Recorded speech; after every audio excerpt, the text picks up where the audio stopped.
Okay, it is approximately 2:02 on Monday, May 2nd of 2022. I am going to call our meeting of the Safe and Healthy Schools Commission to order. America, do you mind taking roll? Darren Balaam is trying to get on. Ivy, Here. Scott Benton, I am here. Lorraine Benuto, Charlene Bybee, Here. Liz Flores in person, Present in person. Jessica Kokachia, Present. Amber Joyner, Here.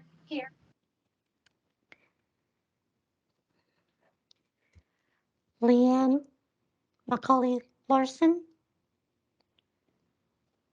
Peg Samples, Here. Natalie Sanchez, Misty Von Helen, Present. Lieutenant Colonel Scott Caldwell. He may be joining later. Chair Benton, roll call has been taken. Thank you so much. And we will move on to item 2.01, which is approval of our minutes from the April 4th, 2022 meeting of the Safe and Healthy Schools Commission. This is an action item, so I'm looking for the commission. Yes, Commissioner Bybee. I, Charlene Bybee, move to approve the minutes of the April 4th, 2022 Safe and Healthy Schools meeting as approved. Thank you. It's submitted, I'm sorry. We haven't approved it yet. I have a motion. Is there a second? I, Jessica Gogachia, second that motion. Thank you. With the motion and the second, I'm going to look for public comment. Is there any public comment, America? We do, from Diane Nicolette. Thank you. Thank you. Sorry to be late. I'm really good at that, but you got to hear this real quick. So there's this lovely lady, Jamie, from O'Brien Middle School sitting out in the lobby, and we start talking, and she kind of looks familiar to me, but it's been a while. She reminds me that we used to work together at E.L. Cord Foundation Child Care Center. I was her boss. Quite frankly, the kids were the boss of all of us, just so you know. And I was reminded that something Jamie taught me way long ago. She was about 1920. She's always been brave and kind and speak her mind when she knows what's right. And she said that she had to remind me that when I come into the large motor room, which was the napping room, that I need to be careful that I don't slam the door, because you best not wake sleeping preschoolers, because if you wake them, you take them. So I just always remember that about Jamie. So it's a small world, I guess, is my point. Speaking of small world, I used to sit at the dais here with Safe and Healthy Schools Commission, and back when Lisa Rosario, former trustee Lisa Rosario, was chair, we got the whole thing rolling. Many fine minds, just like yourself. Charlene, I believe you were part of that way back when. Thank you for that. And so really why I'm here is representing all of the trustees, all 7 of us. Want to thank you for all that you do. We've gone through a couple years where you kind of had to veer in different directions so that you could address what's happening in our schools, keeping them safe, keeping them healthy. And we appreciate that very much, because your commitment does make a difference. There's many, many issues to be proud of and many to still work on. One of them will be this Wednesday, and I will be very happy to join you both at 7, noon, and 5. I've dedicated the day to you all. So thank you for what you do. So stay healthy, have fun, and enjoy your summer. Thank you. Thank you, Dr. Nicolette. President Taylor. It's kind of fun. I might do this more. Mr. Chairman, to the members of the commission, again, we just came, Dr. Nicolette and I, just to come and say thank you. I was looking earlier today about the job that you have to keep our schools safe and secure, and how that job has changed over these past couple of years. But what hasn't changed is your commitment to doing the work that you do. So not only Do you continue to do the work? And primarily it was keeping kids safe and keeping schools safe and making sure single points of entry. I mean, all the study that was done and the changes that were made so that we know that people coming into our school buildings are only those who should be in our school buildings. And then something called COVID-19 hits. And then you help us as we make a shift, right? To now keeping kids safe means something different and means something, I should say something more, because you didn't stop the making sure the only people are in the schools are those who should be there, but you added this other piece to it because that's so much a part of not only who we are today, but it's probably going to be a part of who we are as we move forward. And so your work continues to evolve, but your commitment has never waned. And we thought it would be important just to make sure that because you're a committee of the board, you make your recommendations to us, and when you speak, we listen. In case you haven't noticed, you do when you speak to us, we listen. But just that you take the time out of your day to come here or to be on Zoom, to share your thoughts, and most importantly, to care about our kids, to care about our staff, and to care about our schools. So thank you. You don't hear it enough. But you hang in there and you help us do I think the single most important thing that we do as a public official is to keep people safe. And you help us do that. So thank you so very much. Oh, I wasn't even on the clock. Dang, I wanted to watch how that works and feels and the little light to come on. Dang. Okay, thank you very much. But no, we really do. But in all sincerity, we do appreciate your work. And I know parking was horrible, Charlene. We'll work on it. Thank you, President Taylor. I appreciate both of you coming today. Chair Benton, Yes, I ma'am. just wanted on the record that Lorraine Benuto and Rhonda Lawrence are at the meeting. Thank you so much. With that, we have a motion and we have a second. All those in favor, please signify by saying aye. Aye. Aye. Aye. Any opposed? Motion carries unanimously. Thank you. For the next two items, we are going to open them simultaneously. Items 2.02 and 2.03 are going to be opened together.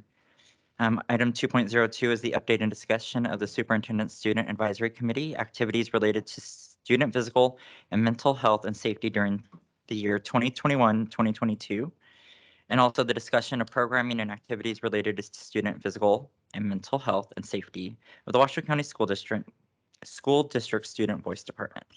Both of these are for information and discussion only, and I am going to hand it over to our student representative because she is the leader today. She gets to lead us today. Well, thank you, Chair Benton and the rest of the commission. Today, we were basically presenting on the same thing, so we wanted to open the agenda items together.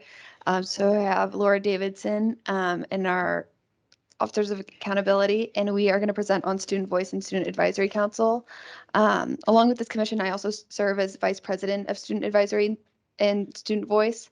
And so we're just going to present to you what it's all about and what we have accomplished in the past 2 years. Awesome.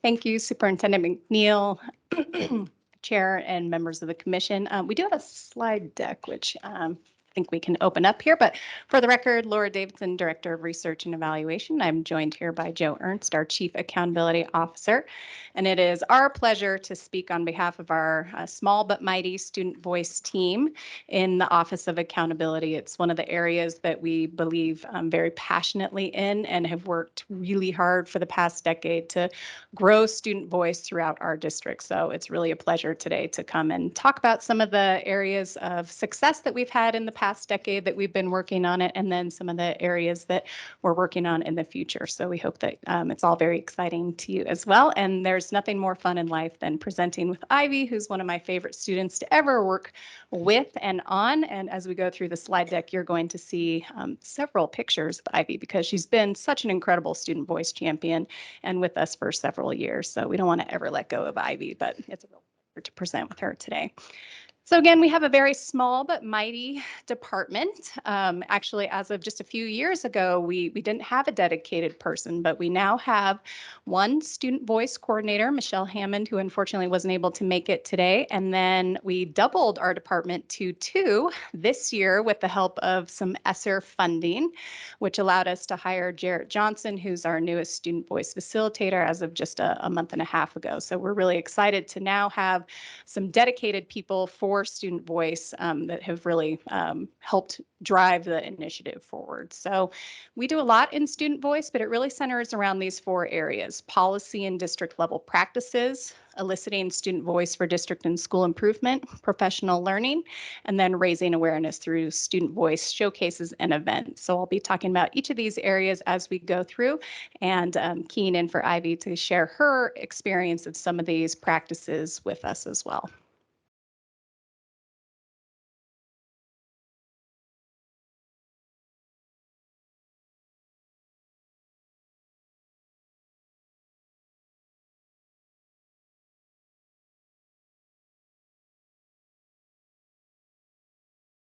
Or do you want my presentation so you have I've something? got it too. Awesome. Yeah, so that's great. Okay, so we are often asked why student voice is housed in the Office of Accountability. So you might know the Office of Accountability for a lot of bar charts, a lot of data points like graduation rate, SBAC proficiency. But the vision for student voice was really developed by Ben Hayes, our former Chief Accountability Officer who passed last year. But he always said that behind each data point is a child, a story, and a journey.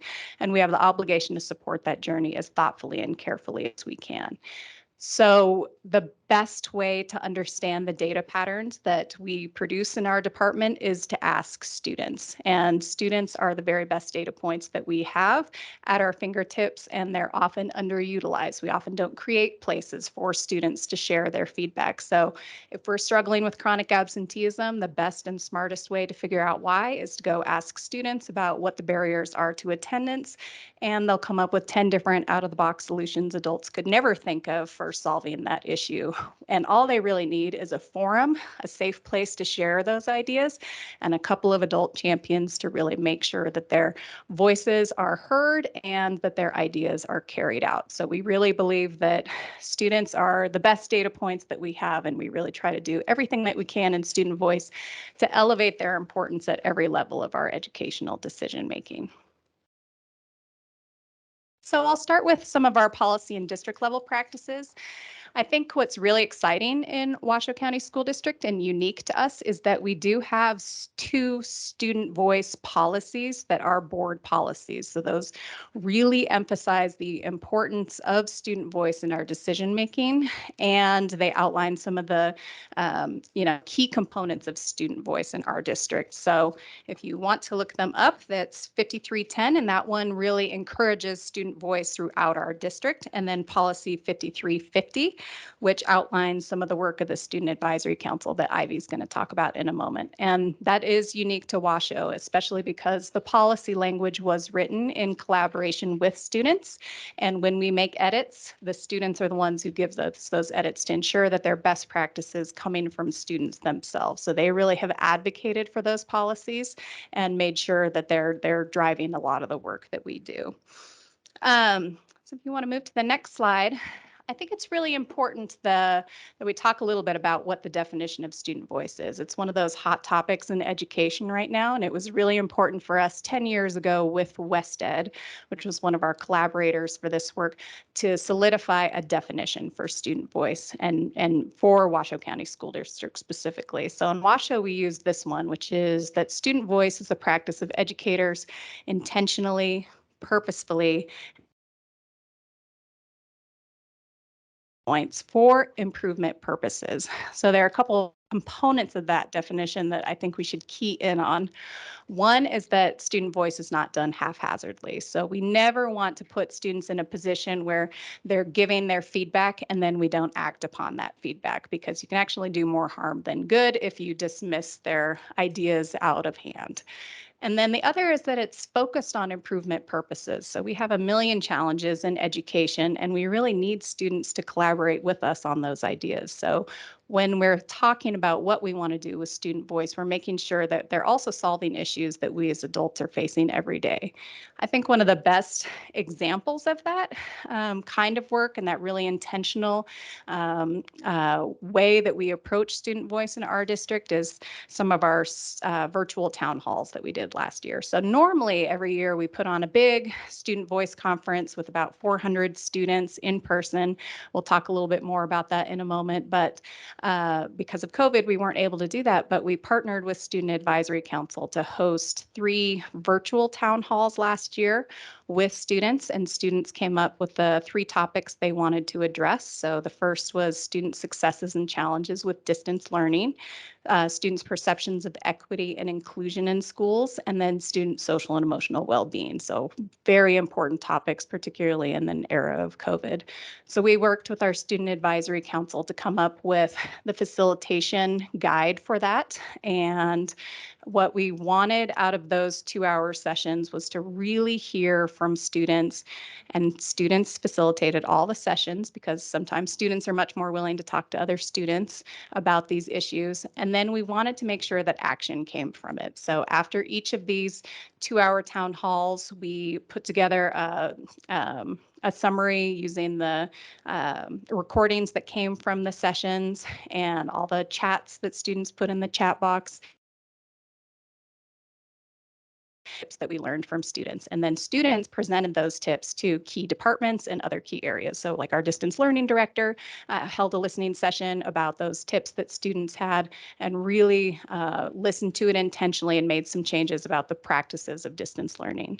And of course, Ivy was one of our key moderators for the social and emotional well-being session. She moderated the whole thing and led breakout sessions. So I'd love to turn it over to her to talk a little bit about your experience with it and maybe why you picked that particular topic to lead. Of course. So I was the very last town hall, which was the students' social and emotional well-being in the face of adversity. I had been looking around, a lot of my classmates and a lot of my other fellow student advisory council members had been realizing that there was a lot of struggles regarding students' mental health and not receiving the help that they needed, or going somewhere, trying to act and get the help that they needed, but not being able to receive it just because, there's so many limited workers and so many students to take care of. So we really wanted to know what solutions we could address without, getting too upscale and having to hire a whole bunch of workers we didn't have. So one of the biggest takeaways that we took from that town hall was the fact that students felt safer, as Laura mentioned, talking with each other instead of with adults. In my breakout room specifically, students were talking about how they didn't want to go to adults because they felt like they would get in trouble for having mental health problems, which we tried to reassure them that that wouldn't happen, but it was a very big fear that they had, and it was preventing them from speaking up. They were also very fearful of their parents finding out and, again, not being able to receive the help that they need due to their culture and their home, and not being accepted amongst their family. But what we really learned is virtual or not virtual, students needed a safe space that they could go to where they could either talk with other students or talk with adults that they did actually trust in order to address the problems that they were facing. Thank you, Ivy. One of the facets of student voice that we really believe in is making sure that all students have a voice and providing forums for all students to share their opinions, not necessarily just the leadership students that we traditionally hear from. So for most of our events, which I'll talk a little bit about when we talk about our other conferences, we either randomly select students to participate. We don't tell them they're randomly selected. We just send them the invite and make sure that we're tapping students to share voices that don't often get tapped for these types of opportunities. So for the virtual town halls, we opened it to everybody in middle and high school. We sent out a bulk email to middle and high schools, and then we sent some targeted emails to students that we randomly selected just to make sure that we were really reaching out to a wide swath of students for these types of activities to make sure we're hearing from a diverse set of student population groups, especially when we have COVID and we know students didn't have a lot of opportunities to speak with others. We want to make sure that we are hearing hearing from all students. So we actually had 200 students attend each event, not necessarily the same 200, but we ultimately reached about 600 students with town halls. I encourage you to go on our research and evaluation website if you want to see the tip sheets that came from that. And then we did a pretty big evaluation with students about that process so that we can continue to improve those types of events in the future. Okay, so we really believe student voice is on a continuum. So there's, you can see on the right there, a continuum that we like to use in professional learning where it really shows a diverse range of activities students can engage in. So one is expression. So that's on the lower end of the continuum, still really important, but that would be like where we solicit student feedback, for example, during the student climate survey that we administer to about 34,000 students every year about the climate and safety of their sites. That's a great expression of a huge attempt to understand the student perspective in our schools.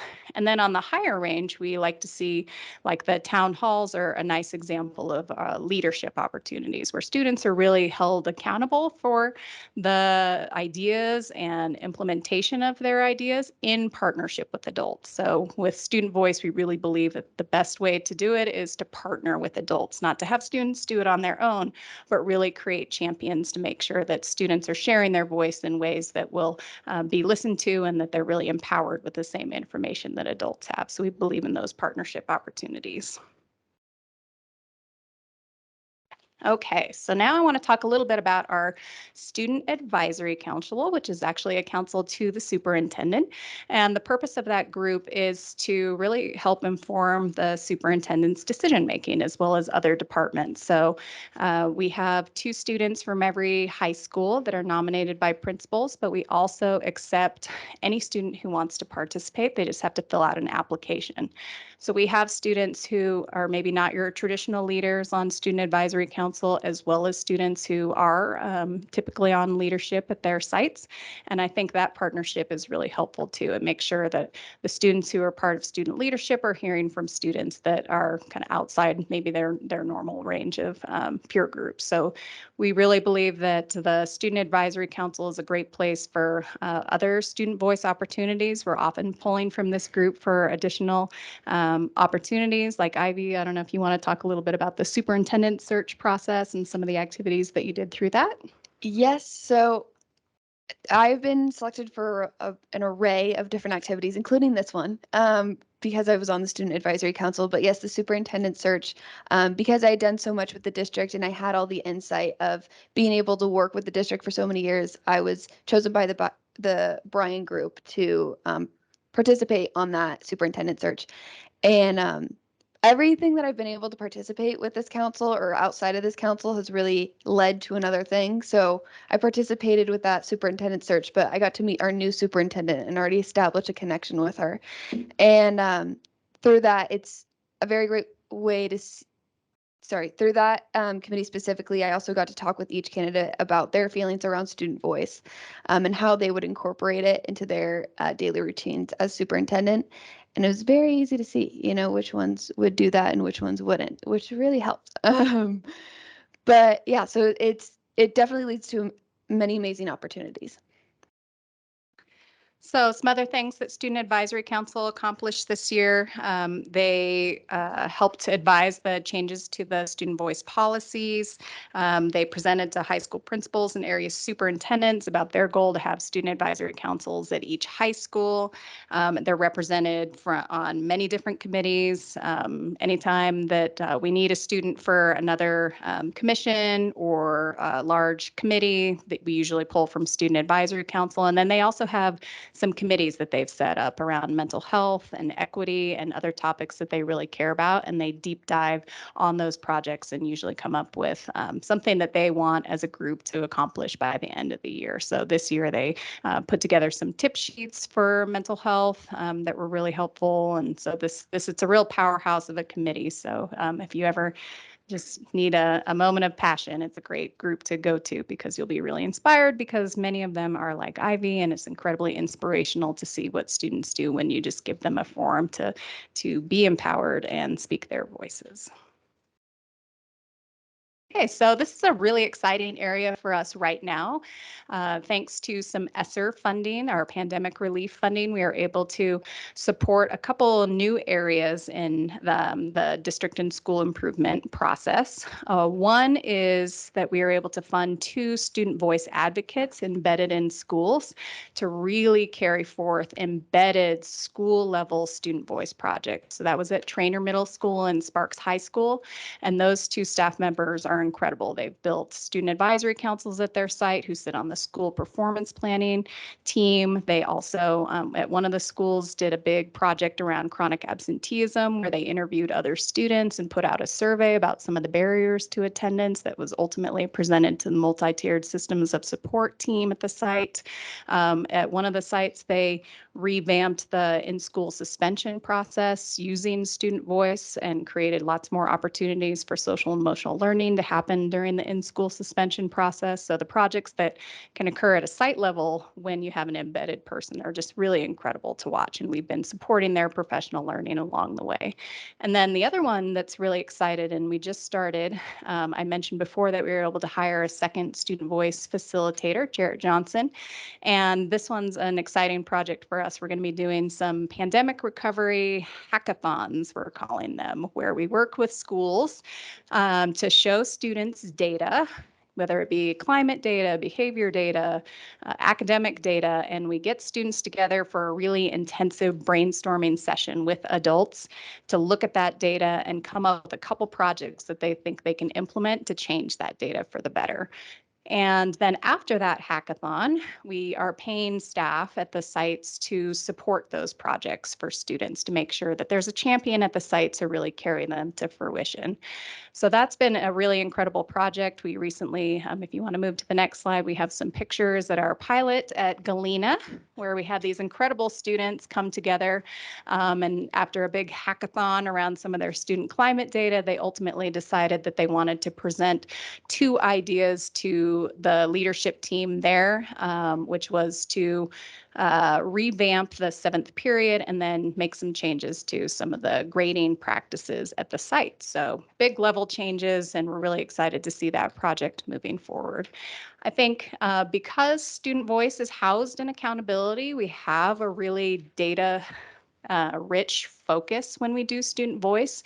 We really believe that students need to be empowered with the same information that adults are privy to, and that goes for sharing the data with them. So you've probably heard that a lot throughout this presentation, but it's really important that students get to have all the same information as adults. So when they're coming up with their ideas, they know what they're working with and they're informed by it. So you'll probably see a familiar face up on this slide, but this is from our State of Education address. And Ivy, do you want to talk a little bit about the posters behind you and what you were doing with them?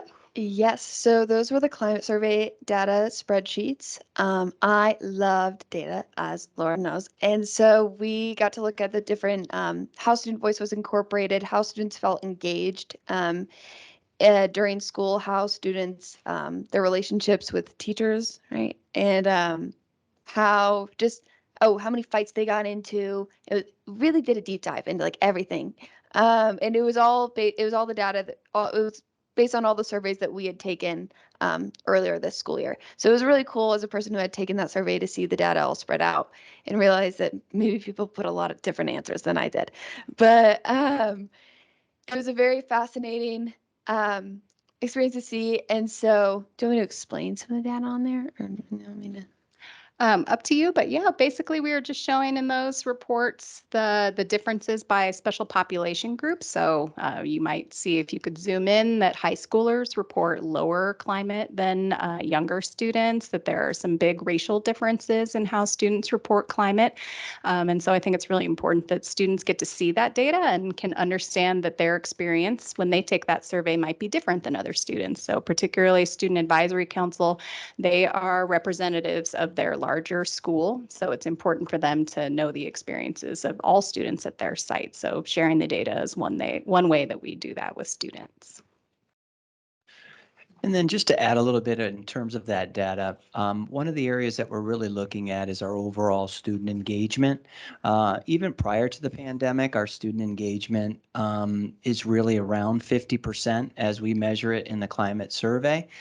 And we know that the pandemic has kind of put a point on many different things. To the work that's being done over there at Galena that we saw in the slide, it's really an effort to increase authentic student engagement with our students. We think that the more that we create authentic student engagement, the far better that they're going to do academically. And so in that slide that was there, going so far as to embed that student voice and some of that student input back into the school performance plan. And so really trying to just kind of find those areas, as Laura said, in terms of what the data is telling us, and then really working to intentionally fold our students in and kind of build on their ideas from there.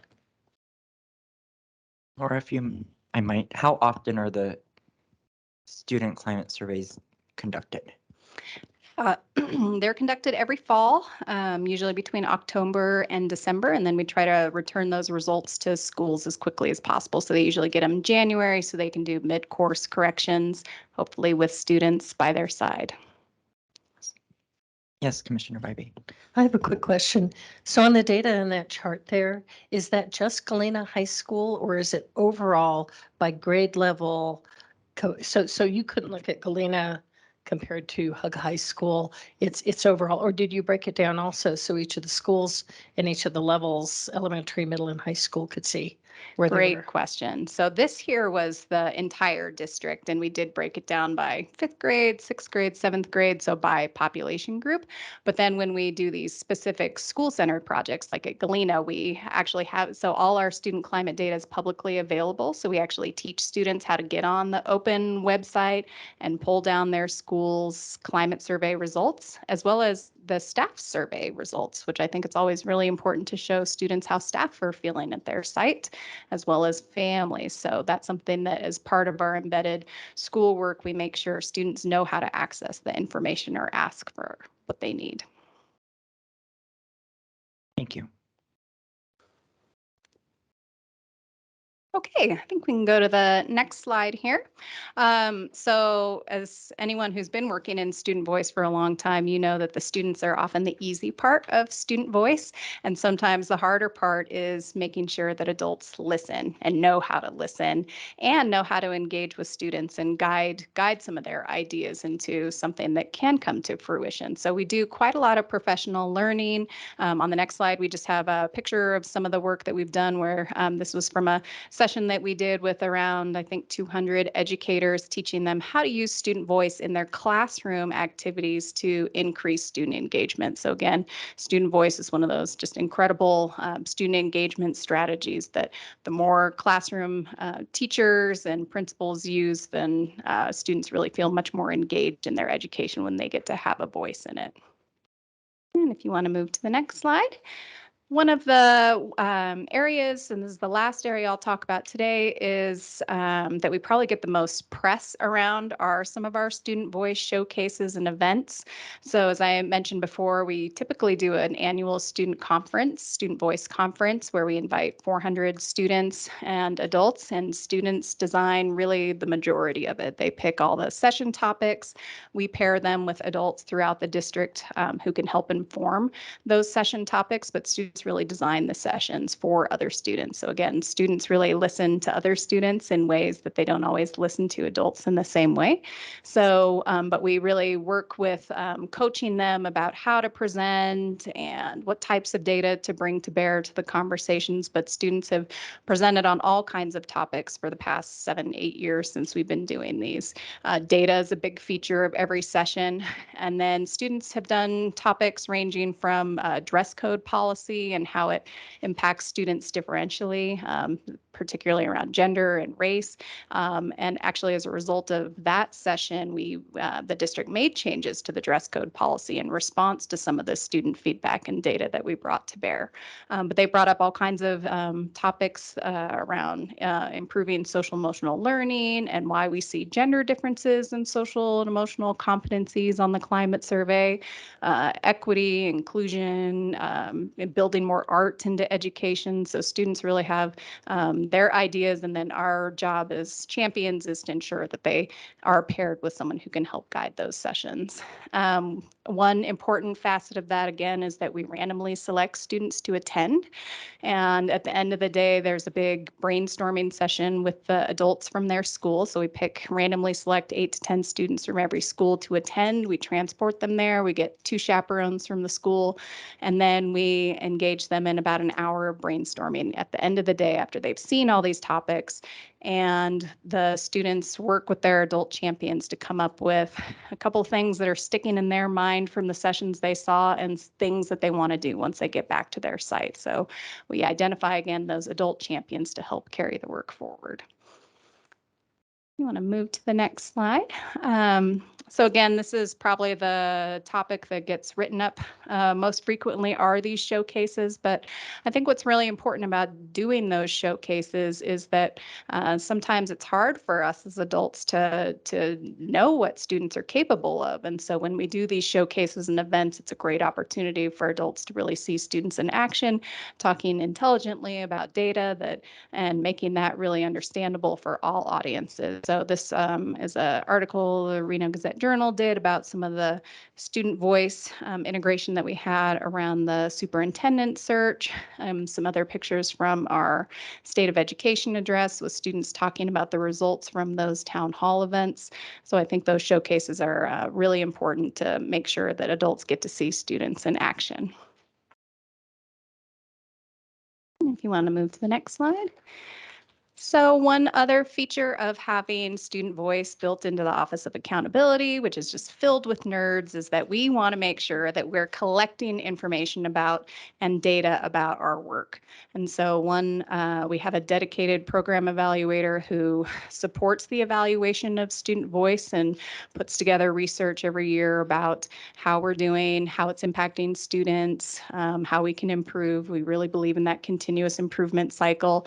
And then recently we partnered with Villanova and Penn State University to do a deep evaluation of our student voice efforts to really understand the impact of participating in student voice on academic achievement, particularly for our highest risk students. So we really believe in having student voice as a burgeoning field still in education, and we really believe in making sure that we're contributing to the knowledge base around student voice and using best practices in our district, and that comes from having a real deep dive database decision-making approach to everything that we do. So that's our research question for this year for that project, but yes, more to come hopefully on that when we hopefully write up those results and you'll get to see them.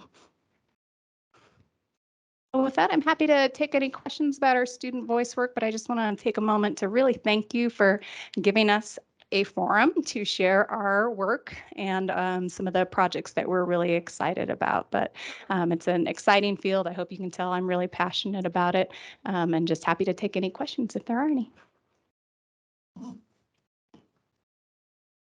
Okay, Commissioner Bybee. I look to you first every time. You did. Thank you so much for the presentation. Love everything you're doing. I think it's critically important. I think it empowers any of us, let alone, students really understanding that they, not that they're, that they have a voice, they have the ability to do things, they have ability to change things for the better for themselves, for their community, for their schools, and I think it's more active. It makes learning more active, and I think obviously the skills that you're preparing them for the next step, whether that's college or whether it's career, is critically important because then they become more productive members of our community, which I know City of Sparks, we are always looking for opportunities for any of our residents and our students to contribute to the community, to the betterment of our community. So I applaud all of you for that. And Ivy, I guess I would ask, in working with Student Voice, how do you reach out to your student population, the kids who aren't going to be the ones like you that step right up to do it, and kids maybe too, especially in this time, who are struggling, who really and some visibly and some not. How do you reach out and get them engaged and bring them into the student voice and the feeling of that family or that connection that can help them, because they might not want to talk to me or to a teacher, but I see the mental health, mental health output or, result from doing that. Just seems like this is something if you can do that. So how do you think personally and with the activities you've done, your group, how do you do that and what are the challenges?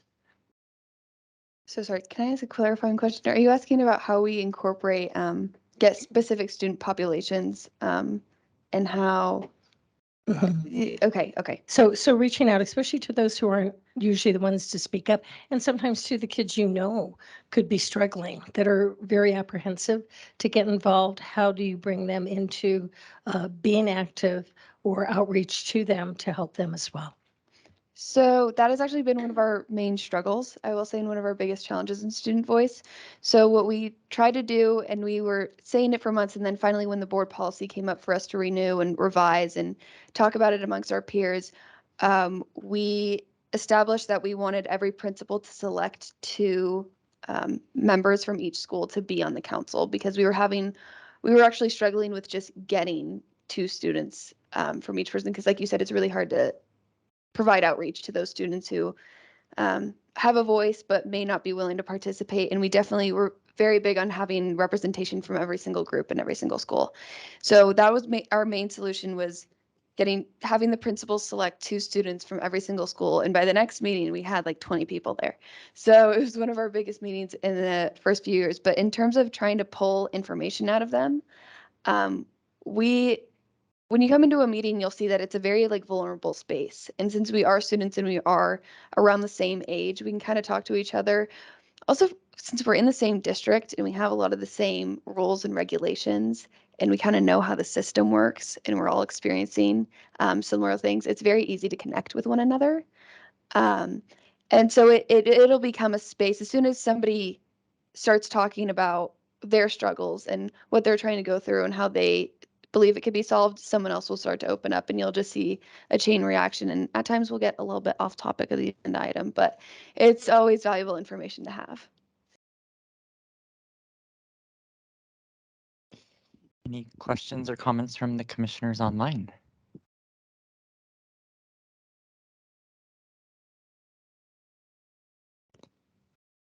Well, before the superintendent leans all the way in, I would like to thank you, Laura, for coming to us.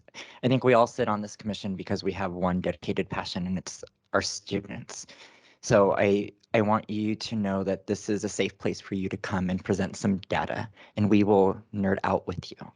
I think we all want to hear what the students are saying, and the students' voice is important to us. Hence, Ivy sitting on our commission with us. The student voice has always been important to this commission from the day of its inception. I think Misty and Charlene can attest to that. But it has always been important for us to hear what concerns are out there. So if there's anything that you need from the commission, please feel free to reach out to Paul and get in contact with me, and I will gladly rally some troops for you. Mr. Chair, you mentioned a website that we could go to find what tips the kids came up with. I was really interested in what that is and how we can access it. Yeah, we have a couple websites that I think would be of interest. So one is our Student Voice website, and the other is our Research and Evaluation website. So I believe both have our tips from the town hall meetings on them.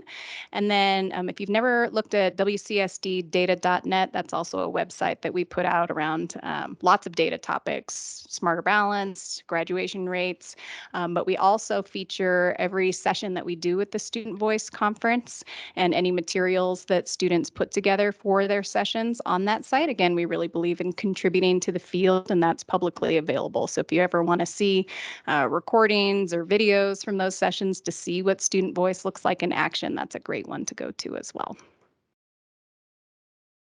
All right, Superintendent, it's all yours. Thank you very much, Chairman. Well, I'll just say a few things. It's been an absolute honor and pleasure to work with Laura throughout all of these years, and Michelle around Student Advisory Council. And just really kind of pushing the envelope on student voice and what that means to our community and to our state, right? We're a state leader in student voice, which is something that not a lot of people know, but when we go down to Carson City, our students a lot of times will testify on important legislation around that. And the beautiful thing is I've had the privilege of watching our kids come through this trajectory. And you're absolutely right, Councilwoman Bybee, because what it does, it absolutely is authentic, and it really demonstrates that they are civil and that they model that behavior and they show discourse and they show it with passion and they show it to our community that that's how you do it. If you have an issue, there's a way to go about it. And our students are absolute examples on how to get that done. And so I want to commend you, Ivy, and Victoria, and our entire Student Advisory Council, because actually, you know what? You all are role models for a lot of our adults in our community. So I want to thank you for everything that you've done. Thank you, Dr. McNeil. Yes, thank you, Superintendent. Any other questions or comments before we close these two items? Thank you, Joe. Thank you, Laura, for your presentation. It was great. Thank you, Ivy. Thank you. With that, we will move on to item 2.04, which is a presentation and discussion of our current and future projects from the Washoe County School District Capital Projects Department related to physical health and safety of the district schools and facilities. Looks like we have Miss Theresa Golden. Yes. Thank you, Theresa. Go for it. Thank you. I'm Theresa Golden, the Director of Planning and Design for Capital Projects. Thank you very much for having me today. I'm just going to go over all of our safety related projects that we've been working on over the past year, and that'll be upcoming here shortly. A lot of these are just our normal capital renewal projects that continually sort of come up that we continually work on and update, but some are some grant funded projects as well. So the first one is our hygiene upgrades, better known as toilet paper and soap replacement. So we've been working on those for quite some time. Our goal is to replace all of those in all of the schools.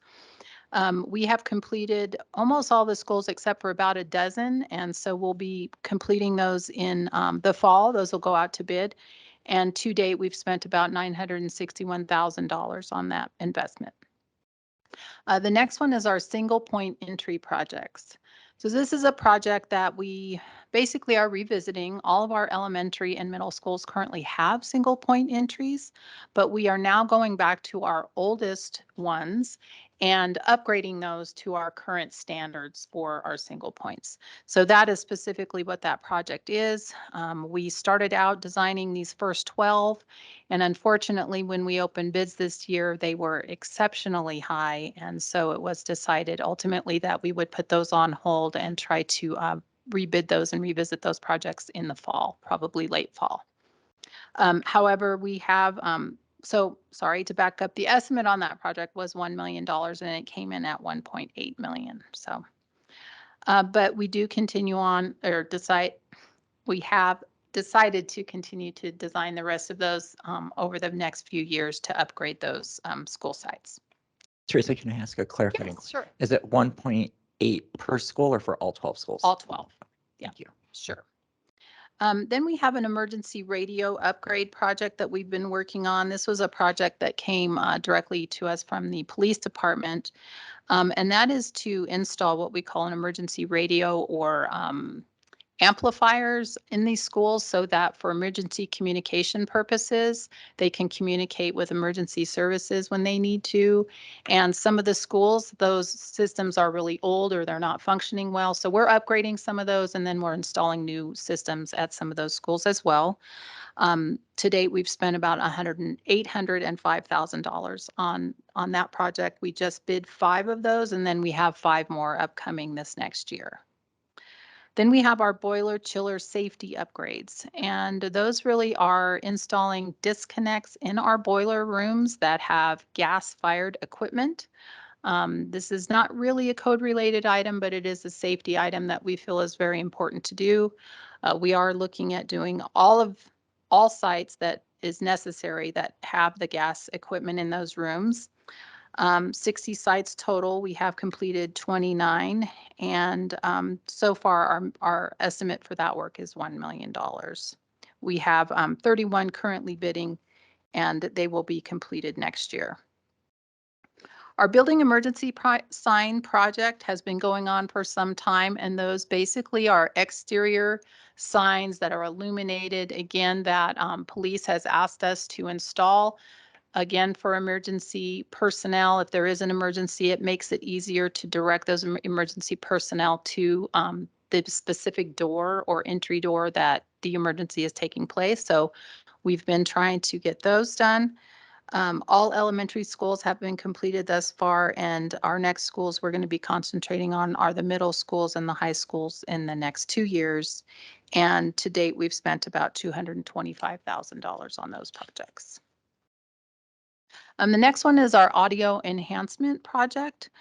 This project is going to be funded by ELC funds. That was the grant. And so far we have 45 sites that are planned, and 30 of those are completed already and to be done by June 30th.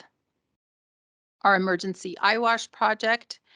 Those are required in our boiler rooms that have chemicals that need to be treated in those in the equipment.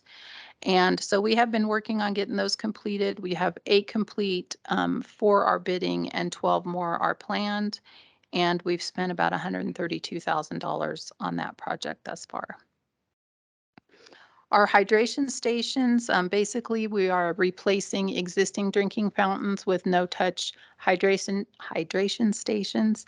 And we have 13 sites in progress and spent about $98,000 on those. And then we have our closed caption or CCTV systems, which are cameras that we really are continually updating and replacing old cameras. Lots of our systems right now are really old, and so we try to make sure that those are continually updated and up and running correctly. Approximately, we've spent $110,000 on those projects in the past year. So total, we've spent about $8 million on this list of projects approximately over the past year and in the near future. I personally take great pride in doing these projects. I think they're really important. Some of my favorite projects to work on, and I think the rest of the capital project staff feels the same way. So hopefully we can continue that pattern and do a lot more. Any questions?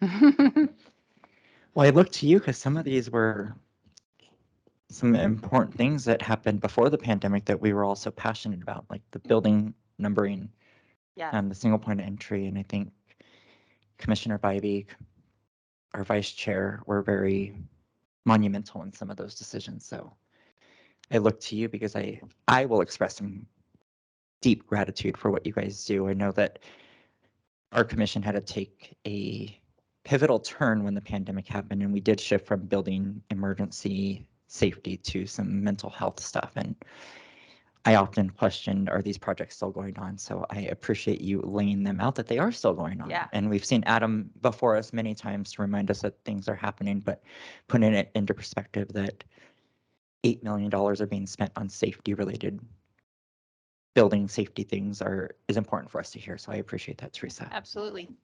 Thank you very much. And thank you, Adam, for lending Theresa to us. All right, our final item for today is our item 2.05, discussion of possible action to determine the content, logistics, and marketing for our 2022 annual safety forum. This is a possible action item.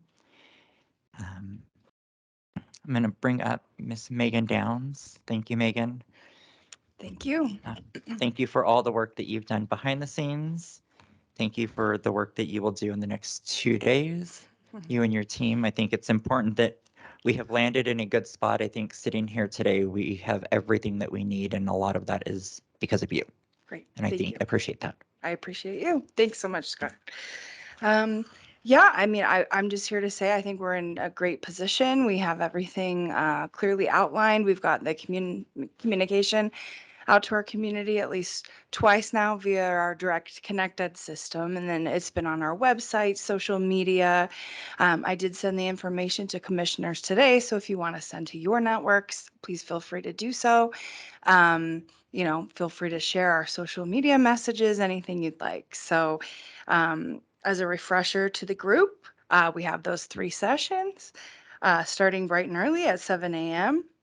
The second one noon, and the third 5 p.m. I can go through the moderator pieces if you'd like, or Certainly. okay. Go for it. I just wanted to thank, there were several of you that submitted some names of community members. Sheriff Balaam, Commissioner Flores, thank you for submitting some names. Misty, thank you always for being right there with me. But thank you for getting those names to us and helping us make this a successful event. I have no doubt that it'll be successful. Great. And I can go through each of those, but if everybody feels confident in their assignment, I don't need to. Do you Go want me for to it. go through? Okay, all right, sounds good. All right, let me just pull up the last email that I sent. So 1 second. Chair Benton, while Megan's looking, can I add something? Yes, Vice Chair, please. Sorry, there's a strange delay. I should have been there in person, but I just want to thank Megan for her patience and persistence. She's really what drove this forward and will definitely make it a success. And I would like to encourage all of those who are presenting, if you could get your PowerPoints to Megan and I by noon tomorrow. I know they're probably pretty short, but Megan wants to have them in advance. So that would help us all if that's possible. And if you have any questions or concerns, please don't hesitate to reach out. I was giving some people some misleading information, but I think we're all cleared up. Great. Thank you, Misty. I appreciate that. And yeah, if we can get those in advance, that would be wonderful. We use that not only to just test the technology, but also it's helpful for our translators as they can translate a lot of it ahead of time so they're not as behind during the live forum. So in the mornings, we have Commissioner Bybee. You will be doing the first one at 7 a.m. On track 1. We good with that? Okay. Track 1 it has the 2 topics. It will be the guns and cars topic, and then the how to talk to your child about suicide. So for the guns and cars topics, and again, it's the same experts for each session. We'll have Chris Empey, who's a mental health supervisor for Washoe County Juvenile Services, talking about the gun safety, car safety. Mark Hill, who's a juvenile traffic master for Washoe County Juvenile Services as well. So he'll be doing the car safety piece. So Commissioner Bybee, you'll be doing the morning track 1. And then the morning track 2 will be Natalie. I don't think is she online? Okay. So, and she has been CC'd with this email as well. And then track 2, just to refresh memories, will be the fentanyl conversation and then the mental health literacy conversation. And again, we'll all meet together as sort of an introduction. We'll do the video piece with Dr. McNeil and Mr. Benton. Our trustee, Diane Nicolette, will be making some opening remarks. And then we'll go into the sessions. And then when those 2 25-minute sessions are completed, we'll all join together in a final 10 to 15 minutes, depending how it goes, to talk about any parting questions as well as feedback from the community, as that's been an important part of these forums as well, as just getting that real feedback in terms of things that the district can improve upon. And then let me go into the noon session. And again, this was all emailed to everyone on the commission. So you do have the information if you are a moderator or need additional details like that. The noon session for track 1, the moderator will be Amber Joyner, and the track 2 moderator, Scott Benton. And then the 5 p.m. track 1 will be Scott, and track 2 will be Peg Samples. So if anyone else wants to volunteer, I know that Scott graciously said he would give up that part if there was anyone else that wanted to be a moderator, since he will have a larger role, but that's totally up to you. And then that's about it. I mean, we'll be recording all of them so we can sort of take the best of to put on as the final recording on our website. We've had, in fact, a member of my team just messaged me before this to let me know where we are with registrations. So let me look that up. So for the morning, we already have 36 signed up, noon 55, and 5 p.m. 64 people. So that's great, especially considering some of the online forums we've done lately. There's always a lot of competition for time as people are really busy. So that's exceptional numbers at this point in the year. And they can still sign up. Awesome. Any questions or comments from the commission? This is Commissioner Flores. This is a technical question. Sure. Megan. Oh, is that better? Okay. Will the presenters be able to control the presentation? Yes, we can give you presenter access. So yes, they will have Okay. that ability. And then of course, we've got our folks in the back end. If there's some technical issue, we can advance the slides for you if needed. Excellent. Thank you. Vice Chair Allen, your hand was up. Yeah, I know we talked about this a few times, but I'm not sure where we landed with the, like, a brief post-survey question during the last 10 minutes or something sent out after. Have we established that? We have not, which would be, I guess, a great action item if we can do that. I would say we definitely have the technology for it, as we have email addresses, as we're asking everybody to register for these Zoom links. So we could easily send it out to those emails as a feedback survey. Yes, if I remember correctly, we wanted to work with accountability to get Yes. some questions. Okay, so I can do But we that. can decide on those today so that we Mhm. have some final action before we go into the forum, Misty, if that's what you're looking for. Yeah, I think it just needs to be pretty quick. I know other presentations we've done, we just put a survey up right there on, in the presentation in the webinar. So they're still present, and then we have that information before they sign off. But I guess that depends on the. We can do that that's definitely a possibility. We can just put that up sort of as another PowerPoint slide. Would you want that when everybody comes back together, or do you want that per topic?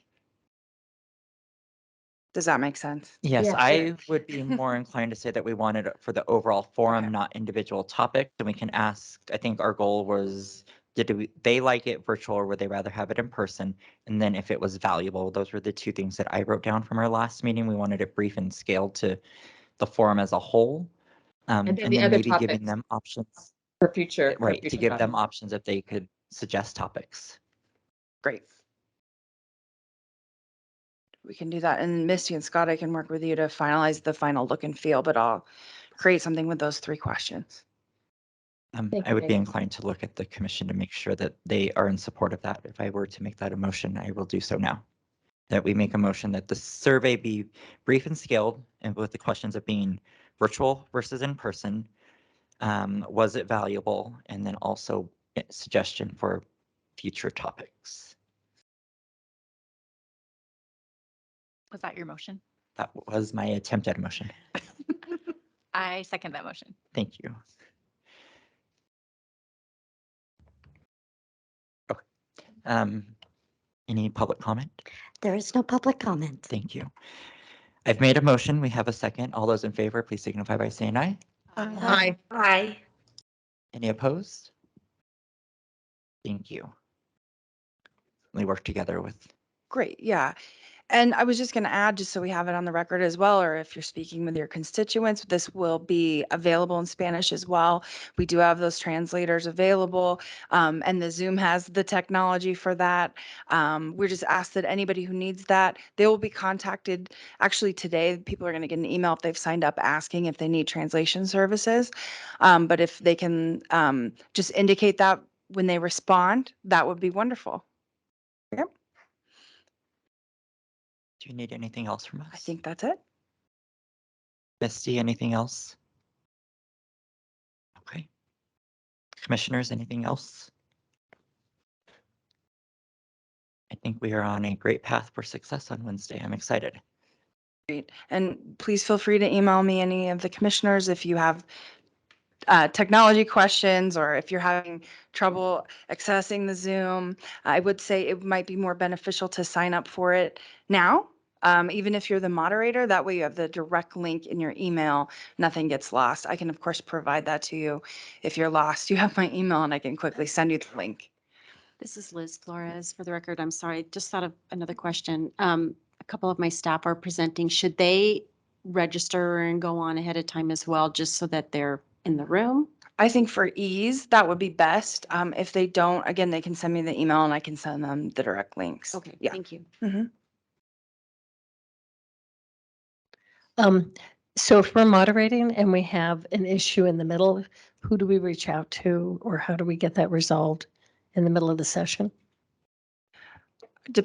You can reach out to me, that's fine. There will be communication staff kind of on the back end. So we'll be there monitoring the chats as well if there's any kind of obscenity or anything like that occurring.